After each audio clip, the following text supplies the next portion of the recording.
অনেক জায়গায় দেখা যায় নামাজে একামত শুরু হলে সবাই বসে থাকে এবং মুয়াজ্জিন হাইয়া আলাস সালাহ বললে দাঁড়ায়। বিষয়টি জানতে চাই। এটাও অনলাইনে একবার প্রশ্ন করেছেন। আমাদের দেশে হানাফি মাযহাবের বইগুলোতে আছে মুয়াজ্জিন যখন হাইয়া আলাল ফালাহ, কি বলেছি, হাইয়া আলাস সালাহ না, হাইয়া আলাল ফালাহ বলবে তখন মুক্তাদিরা উঠবে, এবং যখন কাদ কামাতিস সালাহ বলবে তখন তাকবীরে তাহরিমা করবে। কথাটা কি বুঝতে পেরেছেন? এখন যদি ইমাম যখন তাকবীর দেয় আল্লাহ আল্লাহু আকবার আশহাদু আশহাদু কাদ কামাত আল্লাহ হাইয়া আলাস সালাহ হাইয়া আলাস সালাহ হাইয়া আলাল ফালাহ হাইয়া কাদ কামাতিস সালাহ, কত ছোট লাগে, কয়েক সেকেন্ড। কেউ যদি হাইয়া আলাল ফালাহর সময় দাঁড়ায় আর কাদ কামাতিস সালাহ আল্লাহু আকবার বলে, সে তো হাঁপায়েও শেষ করতে পারবে না। খুব বেশি জোয়ান হলে, একেবারে 100 মিটার দৌড়ের এক্সপার্ট হলে লাফ মেরে দাঁড়িয়ে আল্লাহু আকবার বলতে পারবে, আর বুড়ো ধারারা তো পারবেই না।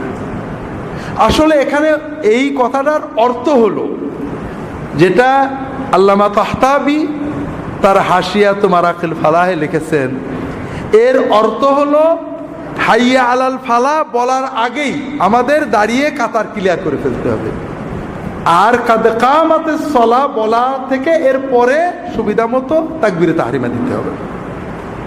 আমরা ভুল বুঝে বলেছি হাইয়া আলাল ফালাহ নয়, আবার একটু আগে এনে হাইয়া আলাল সালাহ সময় দাঁড়াতে হবে।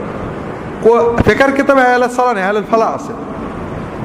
এতে কি হয়, আমরা এটা মুস্তাহাব বলা হয়, মুস্তাহাব রক্ষা করতে যে একটা ওয়াজিব নষ্ট করি। কাতার সোজা করা, কাতারের ফাঁক বন্ধ করা ওয়াজিব।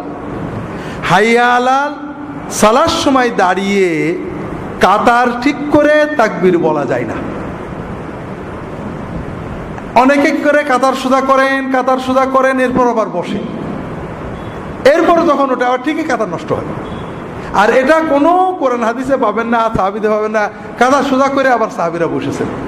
হাদিসে পাবেন নবীজি ঘর থেকে বেরোলে সাহাবিরা সবাই দাঁড়িয়ে যেতেন।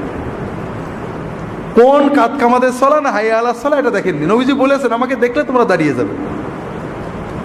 এরপরে কাতার সোজা হলে রাসূলুল্লাহ সাল্লাল্লাহু আলাইহি ওয়াসাল্লাম তাকবীরে তাহরিমা বলতেন।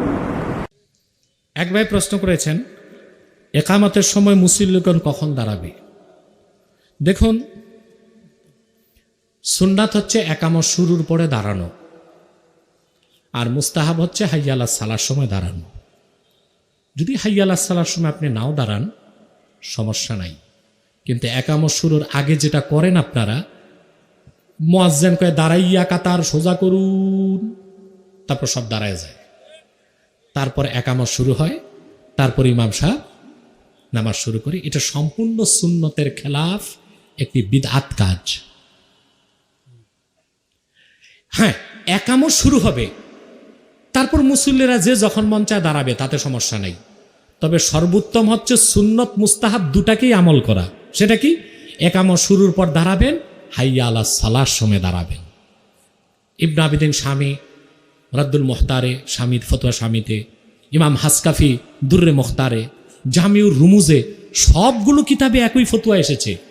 সবার ফতোয়াটা আমি একটা বাক্যে শোনাই, ইয়াকুমুল ইমামু ওয়াল মুক্তাদি ইনদাল হাইআলাতাইন ইনদা উলামাইনা সালাসা ইল্লা যুফা।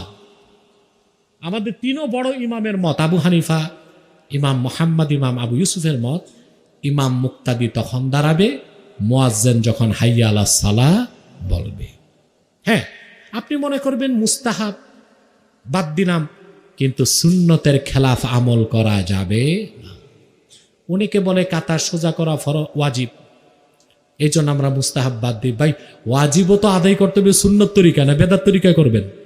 কথা বলেন, সুন্নত তরিকায় না নাকি বেদাত তরিকায় করবেন? দুই, কাতার সোজা করা ওয়াজিব কি একামতের আগে না জামাতের আগে?